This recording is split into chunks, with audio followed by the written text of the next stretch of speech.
कृष्णम वंदे जगत गुरुम। जय श्री कृष्णा, राधे राधे दोस्तों।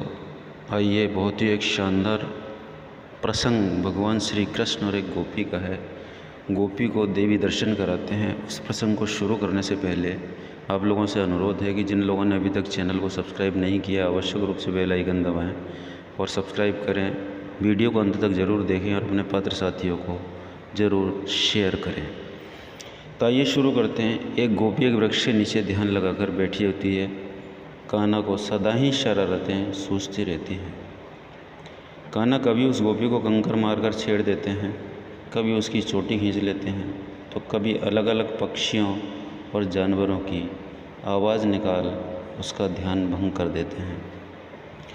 गोपी खींचकर कान्हा से कहती है, मोहन, तुम मेरी ध्यान साधना में भंग क्यों डालते हो? मुझे देवी के दर्शन करने हैं, मुझे उनसे कुछ वर मांगना है। गोपी के मन में कान्हा के लिए इतना प्रेम है कि कान्हा से ही छिपा लेती है। कान्हा उस भोली गोपी को अपनी बातों में उलझा लेते हैं। कहते हैं, अरे मूर्ख, ऐसे ध्यान करने से कोई ईश्वर मिलते हैं क्या? उनको प्रसन्न करने के लिए उनको बहुत कुछ खिलाना पड़ता है।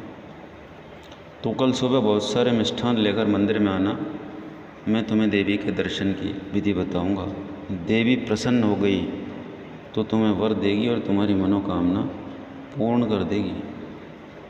फिर क्या था, अगले दिन प्रातः गोपी ओस से मिष्ठान लेकर मंदिर में पहुंच जाती है।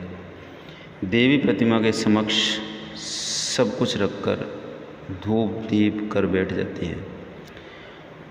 कन्हैया अपने सखाओं के साथ वहां पहुंच जाते हैं। गोपी कान्हा को देखकर बहुत ही प्रसन्न होती है।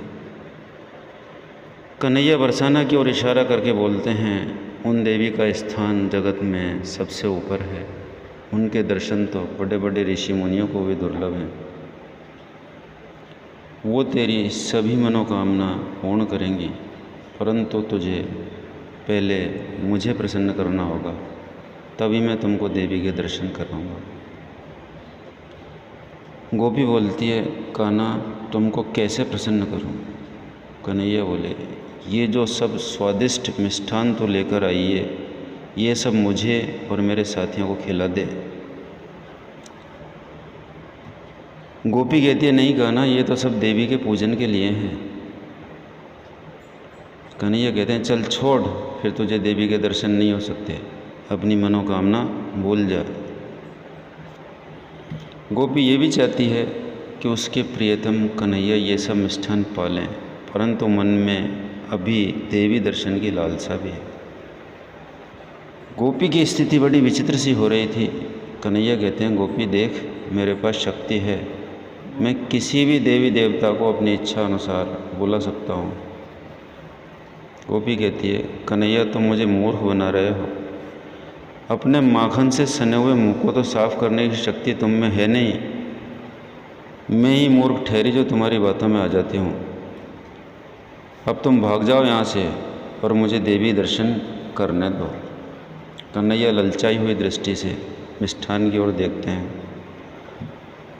गोपी खींच कर उन्हें मारने को दौड़ती है। कन्हैया उनको पकड़ लेते हैं और उनकी आंखें बंद कर देते हैं। गोपी को श्री राधा के दिव्य स्वरूप का दर्शन होता है। गोपी उनको अपनी मनोकामना बताती है और श्री जी मंद मंद मुस्कुराती हैं।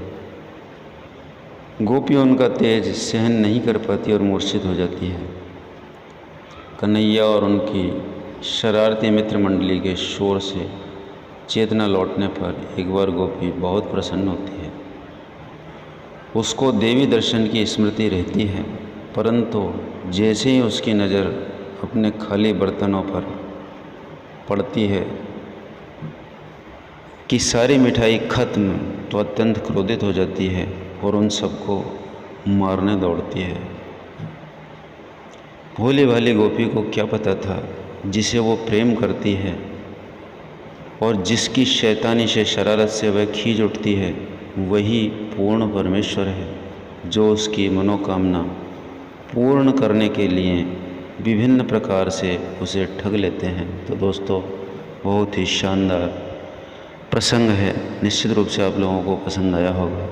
वीडियो को अपने पात्र साथियों को शेयर करें, लाइक करें और जिन्होंने अब तक सब्सक्राइब नहीं किया है आवश्यक रूप से सब्सक्राइब करें।